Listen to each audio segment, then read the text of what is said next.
Life sometimes throws us curveballs. For some of us, a little faster or a little harder. My name is Folakemi, and on Life Hack with Folakemi, we'll be talking about real life challenges of persons with disabilities, the challenges, the struggles, the triumph, and everything in between. But most importantly, this show is about finding the hacks, tricks, and strategies that makes the big difference. Welcome to Life Hack with Folakemi. Today, we'll be talking about depression, and I'll be sharing with you 5 hacks on how I deal with depression as a person with disability. As we all know, depression is a common mental health condition that comes with low mood. However, dealing with depression as a person with disability is quite challenging. It's differently. I remember myself as a child. I suffered a lot of depression. I remember back then, in my secondary school days, 2 stories I can never forget. I hope I'll be able to share the 2 as time goes by. First was on the assembly ground. My prosthesis got spoiled right on the assembly ground. I didn't notice until it was time to go into our classrooms. And then I just noticed I could not move my leg. The queue, there was a lot of queue behind me and they were waiting for me to move. At a point, they had to create another line and move. I was right in the center of the school premises. I was unable to go anywhere. Along the line, the teachers came to my rescue. But at that point, I became the center of attraction. Everybody wanted to know what was going on with me. And it made me depressed. It came with a whole lot of feeling of anger, hopelessness. I felt sad.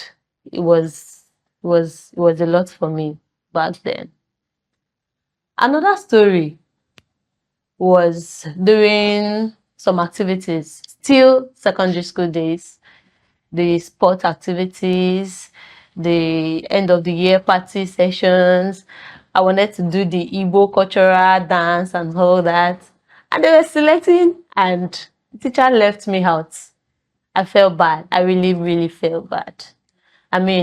It came with a feeling of resentment. I didn't want to do anything anymore. I felt there was no point. I didn't try to do anything afterwards. So my experience in the secondary school left me with a whole lot of feeling. I felt laid back. I felt very angry. I felt rejected. I felt hopeless. At some point, I just didn't want to try anything anymore. I didn't want to go back to school. I didn't want to do anything anymore. It took a lot of time to realize while growing up that I had actually slid into depression. So the thing about depression is, it's not about depression itself, but how to overcome it.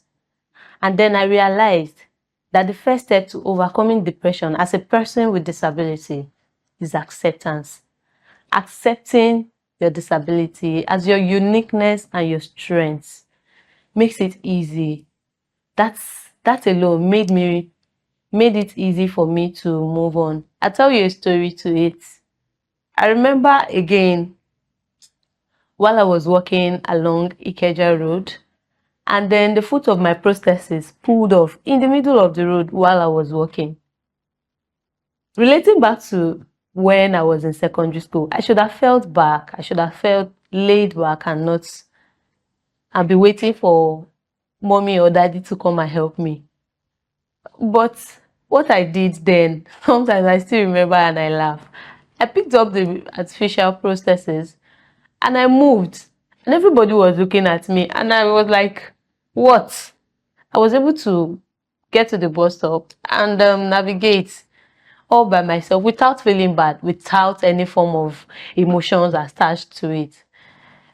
With this, I realized that I had accepted my disability, the uniqueness of my disability, and this was a turning point for me. Secondly, is identifying your emotions by time. So a life coach once told me that being able to identify your emotions each time helps you overcome your depression. This is how it goes. First, you are able to identify how you feel at every point in time. When you are sad, when you are happy, when you are angry, identify them, write them down, and at the end of the day, you evaluate them. It helps your depression. Exercise keeps you mentally fit and also physically fit, which gives you some sense of confidence. Another thing is listen to soul-lifting music. So music for me is a form of distraction. When things get too cumbersome and too overwhelming, I listen to music, and you can't overemphasize the effect of music in depression. So lastly, get professional help. Professional help can be quite expensive in this part of the world. However, you can talk to someone you hold in high esteem, probably your religious leader, your relative, parents. Just speak up to somebody, talk to somebody. So guys, I hope you've been able to learn one or two lessons from my personal stories.